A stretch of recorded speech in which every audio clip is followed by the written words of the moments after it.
Qui Longarone, capitale dei liberi territori della Veneta Serenissima Repubblica. Messaggio al popolo veneto. Vi parla, in un appello audiovisivo, Luca Peroni, presidente del Veneto Serenissimo Governo, in occasione del secondo anniversario della ricostituzione dei liberi territori veneti, la Via Veneta all'indipendenza. Oggi, 24 luglio 2010, ci troviamo a festeggiare il secondo anniversario di quello storico atto politico che è la proclamazione e la ricostituzione dei liberi territori veneti, avvenuta il 20 luglio 2008. La proclamazione del primo libero territorio veneto è la prosecuzione del gesto fondamentale per l'autodeterminazione del Veneto. La liberazione di Piazza San Marco dell'8-9 maggio 1997. Liberazione condotta da un comando della Veneta Serenissima Armata su diretta guida del Veneto Serenissimo Governo e agli ordini del presidente Massimo Luigi Faccia.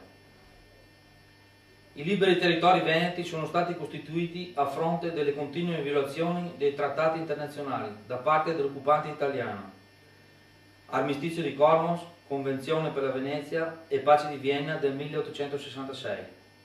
I quali stabilivano il diritto del popolo veneto ad esprimersi liberamente sulla ricostituzione di uno Stato veneto indipendente. Siamo giunti a un punto di non ritorno. La situazione italiana è quella di una guerra per bande, una disgregazione reale e oggettiva dello Stato.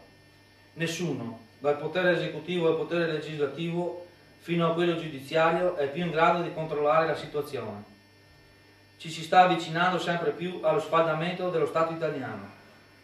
La classe dirigente che si è succeduta negli ultimi 60 anni è l'espressione peggiore dei singoli popoli della penisola. Una classe dirigente parassitaria che sovrappone gli interessi di casta a quelli del popolo. Ciò non può che portare allo sbriciolamento dello Stato italiano, portandolo alla stessa fine che la storia ha riservato per l'Unione Sovietica.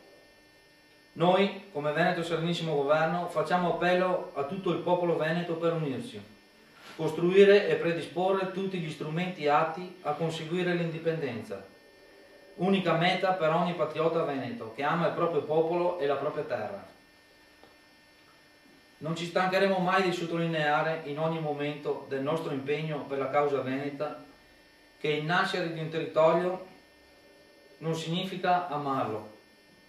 Significa solo che la ruota della casualità ha voluto farti nascere in quello stato. Essere patriota invece è una scelta e le scelte volontarie e maturate, al contrario delle scelte casuali, portano sempre buoni profitti. È Veneto non chi è nato in Veneto, ma chi vuole bene al Veneto e di conseguenza faccia proprio il bagaglio identitario e culturale che lo contraddistingue. Per fare un salto di qualità rispetto all'oggi, noi tutti dobbiamo capire che per ottenere il bene comune bisogna contrapporsi coscientemente ai piccoli e meschini interessi particolari e al privilegio, nonché porre dei paletti che limitino lo sfruttamento sconsiderato delle risorse della terra e quindi fare in modo che gli interessi individuali e comuni si leghino fino a diventare quasi un tutt'uno. Noi che lottiamo per la causa veneta non siamo dei malati di passatismo, ma guardiamo alla nostra storia come maestra di vita, una maestra da cui apprendere tutto ciò che di positivo c'è e evitiamo di ripetere gli errori che inevitabilmente si sono commessi. La Veneta Serenissima Repubblica in ogni epoca era all'avanguardia come avanzamento politico rispetto agli altri stati del consesso europeo e mondiale. Oggi il patriottismo veneto deve riscoprire lo stesso concetto di avanguardia politica. Da qui la necessità di mettere il popolo alla guida dello Stato, per fare in modo che si autogoverni, che diventi cittadino e non suddito. Oggi la condizione dei popoli veneti è ancora quella di essere sudditi. Le elezioni democratiche sono solo l'oppio dato alla gente per offuscarne le menti. Le elezioni sono un falso mezzo di democrazia. Il regime rappresentativo odierno, frutto del giacobinismo e non dell'illuminismo, produce solo un'altra forma di aristocrazia, dove viene premiato chi attira elettori, sia in buona che in mala fede. L'unica via per uscire da questo meccanismo perverso è quella dell'esercizio diretto della sovranità del popolo per il popolo.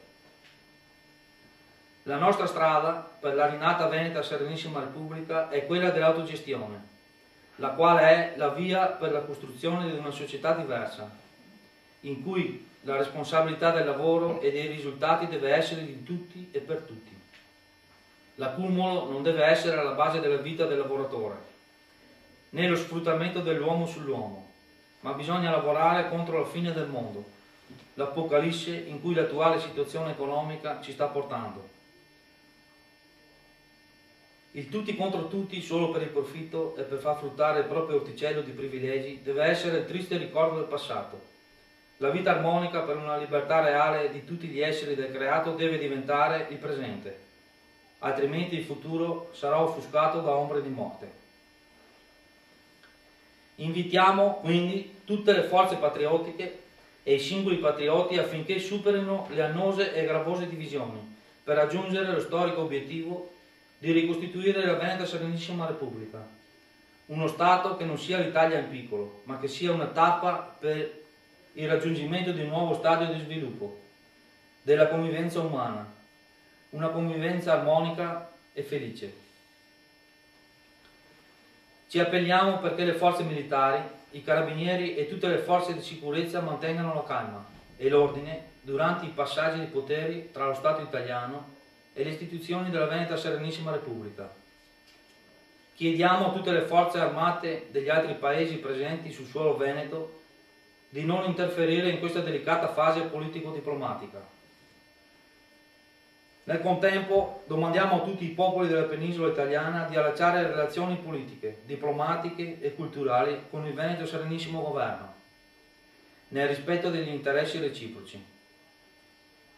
Chiamiamo inoltre tutte le nazioni contermini ad essere al fianco del nostro popolo e a stringere rapporti amichevoli con le nascenti istituzioni della Veneta Serenissima Repubblica. Il Veneto Serenissimo Governo, quale erede e continuatore della storia, cultura e tradizioni della Veneta Serenissima Repubblica, prende atto del grande pericolo in cui si trova la Veneta Patria e il Veneto Popolo. Pericolo proveniente sia dalla penisola che dalla situazione economica e geopolitica internazionale. In questo contesto il Veneto Serenissimo Governo, prima di un nuovo 8 settembre e del sicuro caos e violenze incontrollabili che ne seguiranno, chiede che rapidamente sia posto all'ordine del giorno il rifacimento del referendum del 1866, che unì illegalmente il Veneto all'Italia e pone come base per le trattative questi sottoelencati punti. Il Veneto Serenissimo Governo chiede alle autorità internazionali il ripristino delle autorità del Veneto Serenissimo Governo sulla Veneta Patria attraverso il seguente memorandum. Primo, costituzione di una commissione quadripartita presieduta dalla Francia e composta dall'Austria, Italia e Veneto Serenissimo Governo per il controllo della regolarità del rifacimento del referendum del 1866, che unì illegalmente il Veneto all'Italia. Consegna di tutte le basi militari italiane e il loro materiale alle autorità militari francesi. Nomina di un generale francese plenipotenziario per la gestione provvisoria delle amministrazioni militare e civile e per la gestione e la proclamazione dei risultati del referendum. Non interferenza delle basi NATO e USA presenti sul Veneto territorio durante lo svolgimento e la preparazione del referendum. Qualsiasi ingerenza da parte di chi che sia durante la preparazione e lo svolgimento del referendum sarà considerato atto ostile. Immunità diplomatica per i membri del Veneto Serenissimo Governo e per i propri penitenziari e delegati. Il rigetto di questo memorandum significa assumersi tutte le relative responsabilità sul piano storico, politico e giuridico. Viva la Veneta Serenissima Repubblica, libertà per il popolo veneto.